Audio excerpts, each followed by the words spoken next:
이사야 18장은 구스에 대한 예언입니다. 구스는 애굽 아래에 있는 나라입니다. 그러다 보니 애굽과 자주 싸우기도 하고 동맹을 맺기도 합니다. 때로는 구스가 애굽까지 지배해서 구스 왕이 곧 애굽 왕이 되기도 했습니다. 일례로 애굽의 25왕조는 구스 사람의 왕조입니다. 이 구스 사람들은 미끄럽고 검은 피부를 가진 것이 특징이었고 무역과 상업에 능했습니다. 또한 그들은 매우 민첩하게 움직였다고 합니다. 오늘 본문은 구스가 애굽을 정치적으로 장악하고 있을 때 주어진 말씀입니다. 이때 남유다는 구스를 의지하려고 했는데 이런 상황에서 선포되는 말씀인 것입니다.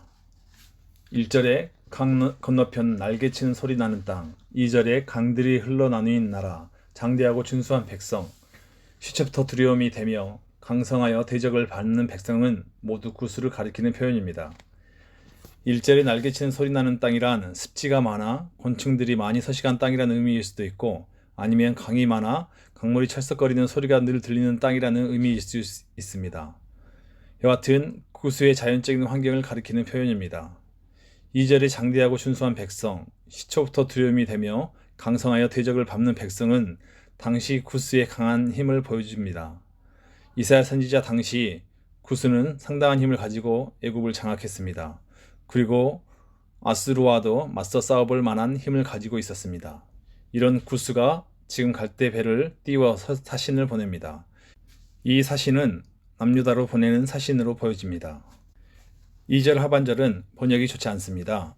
우리가 보는 개역개정 성경으로는 구스가 사절을 보내면서 하는 말로 번역이 되어 있습니다. 하지만 그것이 아닙니다.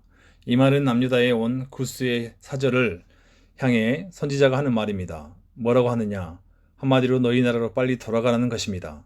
지금 구스는 반아수르 세력을 결성하고자 남유다에 사신을 보냈습니다. 함께 힘을 합쳐 아수르와 싸우자는 것입니다.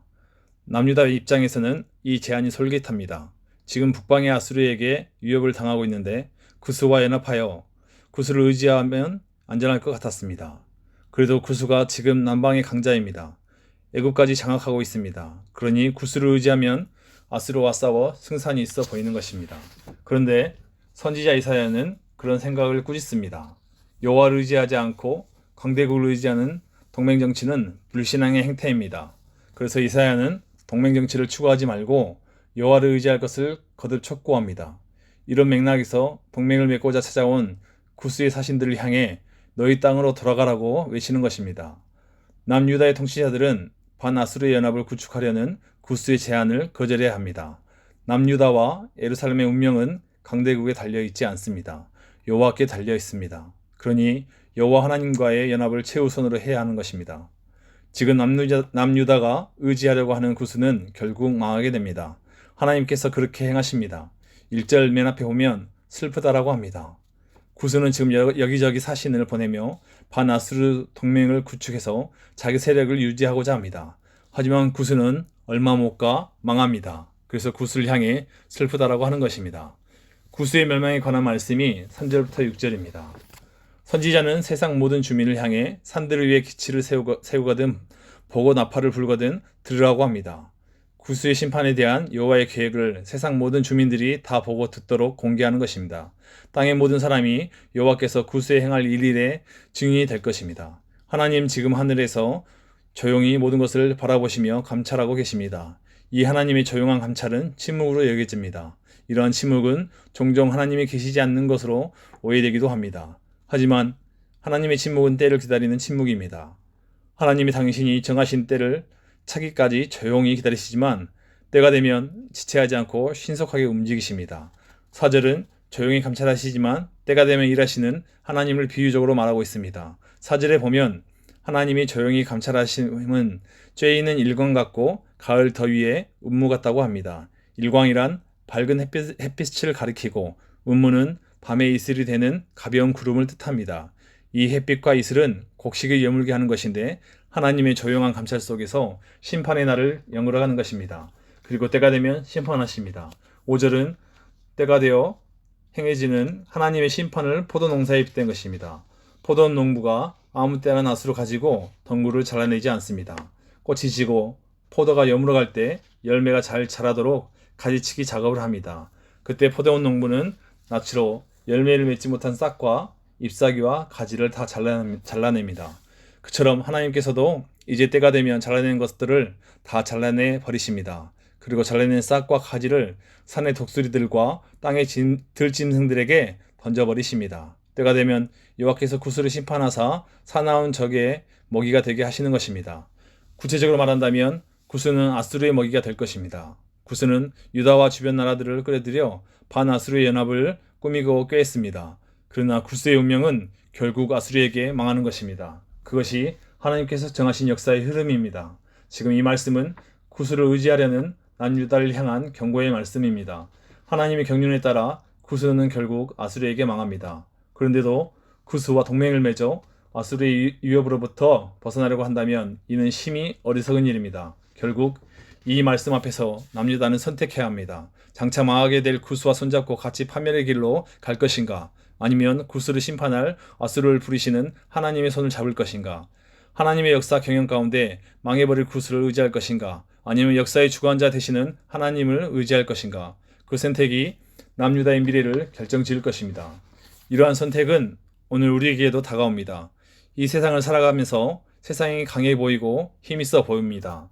세상은 뭔가 힘이 있고 영향력이 있어 보이는데 하나님은 없는 것 같습니다. 하나님은 침묵만 하고 있고 무기력해 보입니다. 그러다 보니 세상과 손잡고 세상을 의지하고 살아갑니다. 그 길이 안전해 보입니다. 하지만 세상의 통치자, 진정한 세상의 주관자는 하나님이십니다. 침묵하시는 하나님이 때가 되면 분명히 일하십니다.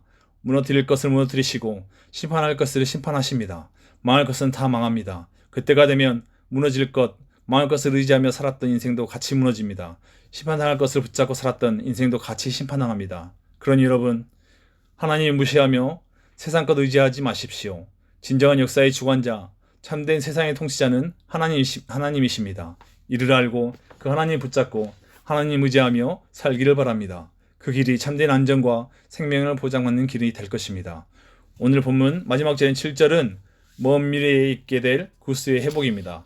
앞서 본 것처럼 구스는 이제 아수르에게 망합니다. 그러나 더 많은 시간이 지나 구스는 하나님께 돌아올 것입니다. 하나님 없이 자기 힘과 지혜로 살고자 하면서 유다의 사신을 보냈던 구스였습니다.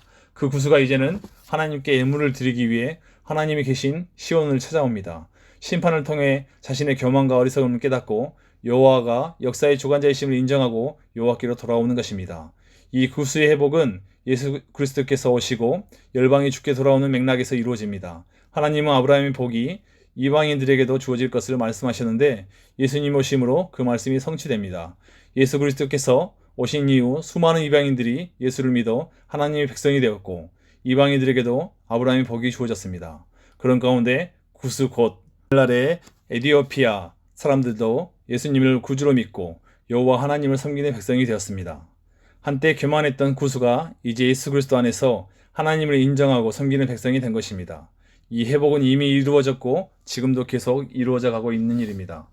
여러분, 심판을 거치더라도 이를 통해 교만을 깨닫고 하나님을 인정하게 된다면 그것이 은혜입니다. 하나님은 죄는 용납하지 않으시지만 죄인들을 향한 긍휼은 다함이 없습니다. 그래서 심판탕에 낮아지고 가난해진 심령들이 예수 믿고 하나님을 찾는다면 얼마든지 회복시켜 주십니다. 새롭게 하시고 신령한 복을 주십니다. 그런 역전의 역사가 참으로 크고 놀라운 은총입니다. 오늘 우리가 그런 역전의 은총을 누리기 바랍니다. 또 우리 주변의 사람들이 그런 은총을 누리길 바랍니다.